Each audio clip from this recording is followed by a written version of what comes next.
気候の森へようこそ。今回は仙道気候の奥義、念力気候の森へ入っていきましょう。念力気候は潜在能力の開発、難病慢性病を癒す特効気候と言われています。気は現在では広く受け入れられた概念であり、その実在性を疑問視する人は少ないでしょう。しかし私たちの気に対する理解はまだ完璧とは言い難い段階にあります。ある人はテレビで人々が体が吹き飛ばされる映像を見てそれを気候と呼び、また別の人は太極拳などの体を動かす健康法を気候と考えています。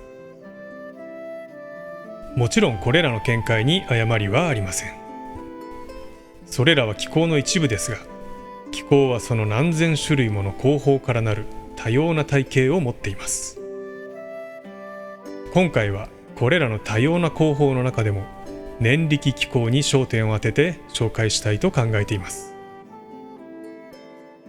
簡単に言えば、念力気候は想念と瞑想を主体とし、精神的・肉体的な潜在能力を開発し高めるための気候法です。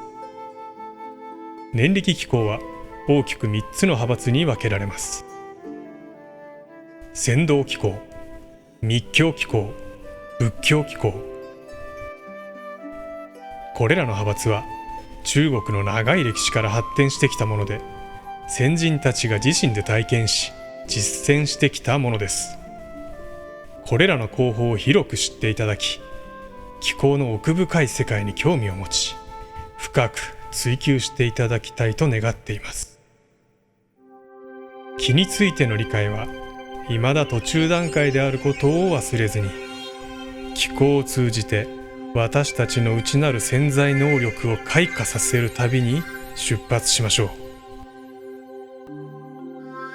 仙人たちの活躍した時代。仙人という存在はまさに神秘的なものとして古代中国から現代の日本に至るまで多くの人々によって伝説として語り継がれています。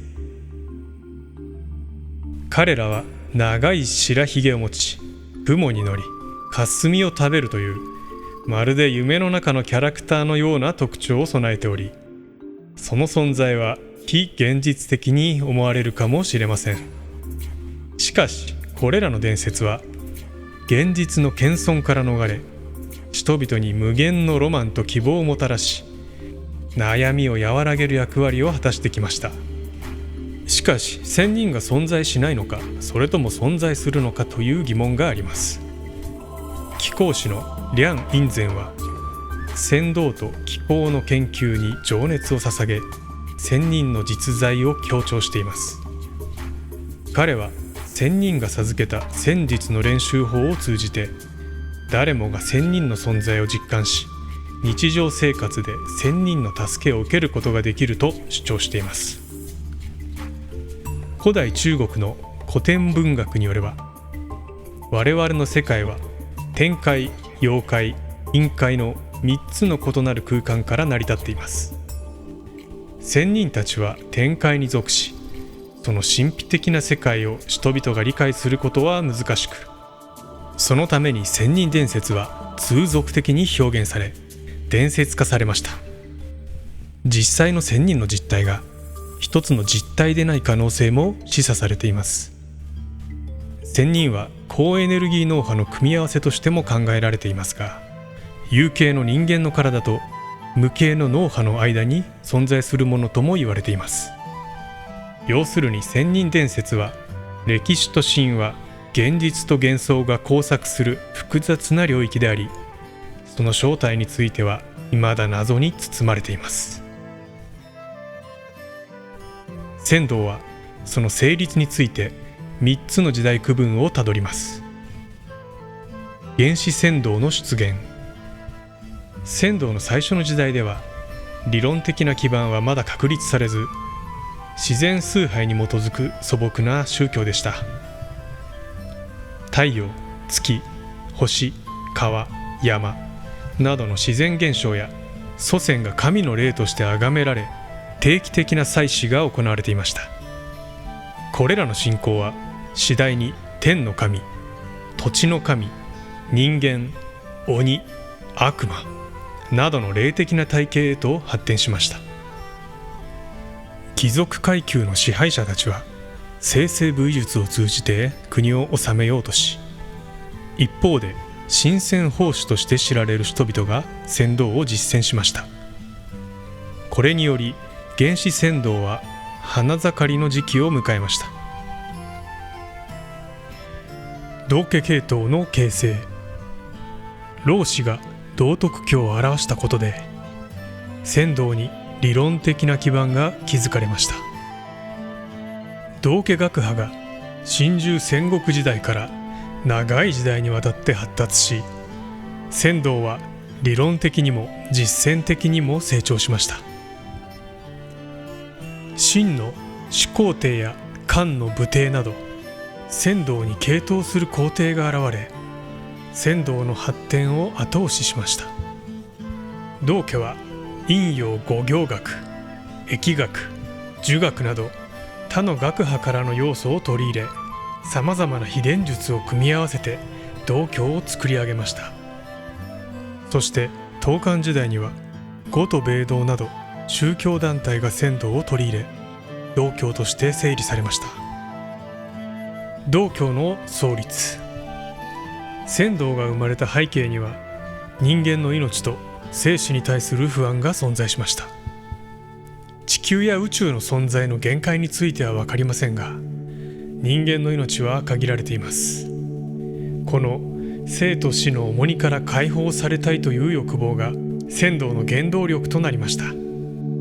仙道修行の目的は肉体的、精神的に生死を超える試みでした。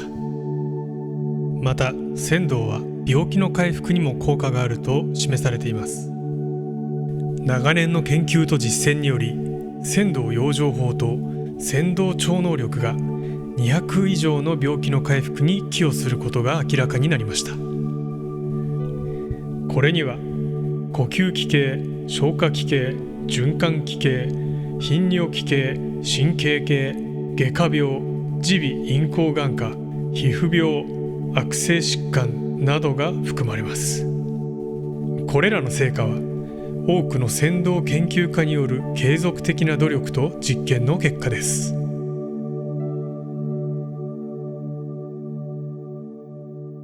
一つの体験談を紹介します。車椅子の老人が20分後に歩いて帰る。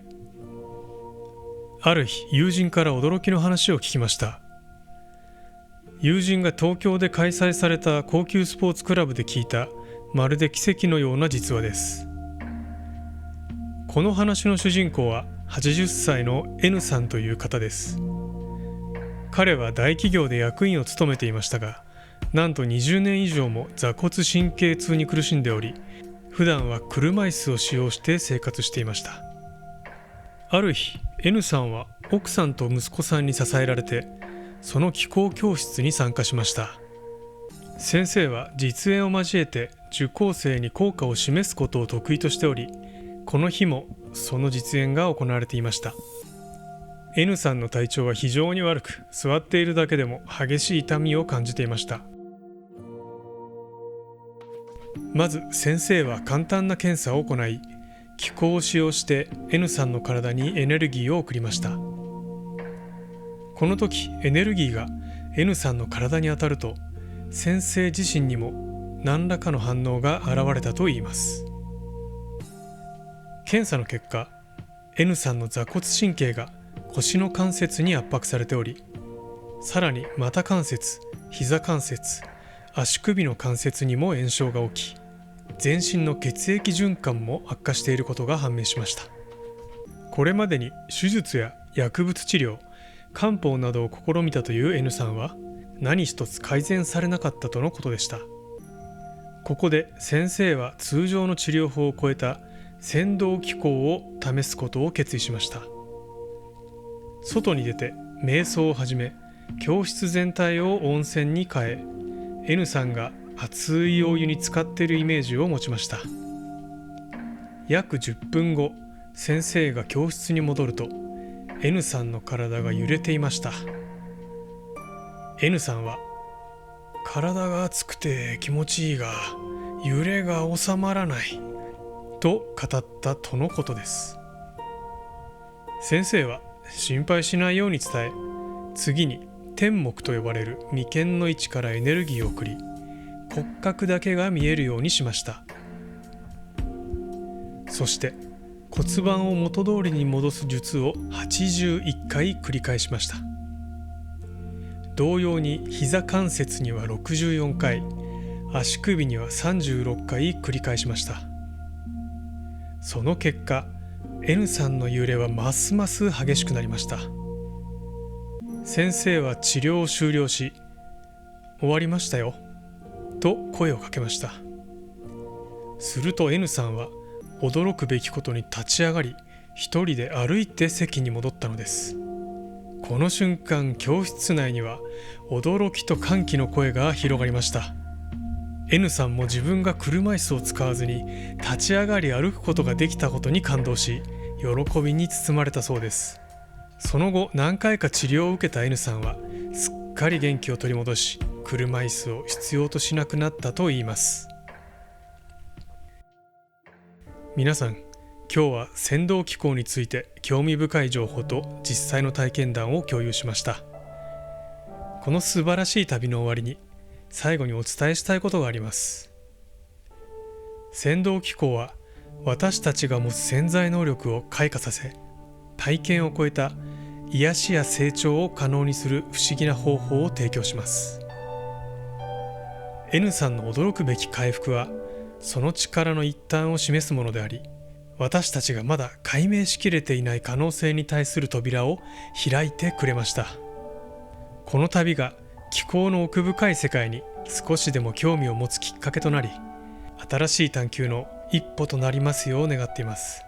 私たちはまだ未知の領域への探求者であり、船頭気功はその旅路の一部です。最後に N さんのような素晴らしい体験が私たちの日常生活にも奇跡をもたらすことを信じています。自分の潜在能力を開発し、新たな可能性に向かって進むことで、私たちはより幸せで充実した人生を築くことができるでしょう。皆様の旅が輝かしく、健康で奇跡に満ちたものであることを願っています。